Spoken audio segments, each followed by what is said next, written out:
গাড়ীৰ চাফাইটো হৈ গ'ল, এতিয়া মোবাইল ফোনৰ চাফাইৰ বাকী। মোবাইল ফোনৰ চাফাই? কালি ৰাতি যে ইমানবোৰ এপছ ডাউনলোড কৰিলা। মোৰ সকলোবোৰ ইনভেষ্টৰ দোকানত আপুনি ৰেট কিয় মাৰি দিয়ে? আজি দুনিয়াত চব পইচা এই এপছবোৰতে ইনভেষ্ট হয় ব্ৰ। আচ্ছা, ইমান বিশ্বাস? মোৰতো ৰিয়েলে লাগিছে এইবোৰ ব্ৰ।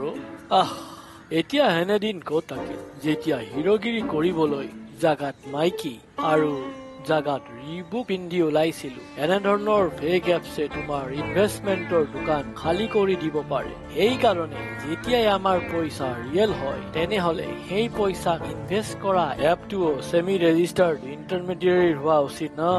নিশ্চয়, এতিয়াই ডিলিট কৰো। এতিয়াই কৰা। এনে আপুনিতো ৰিয়েল হয় ন?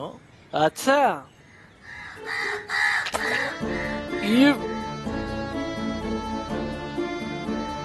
আপোনাৰো আহিবলগীয়া দিনবোৰে আপোনাক এইটোৱে ক'ব যে জানকাৰীয়ে কাৰ্যকৰী।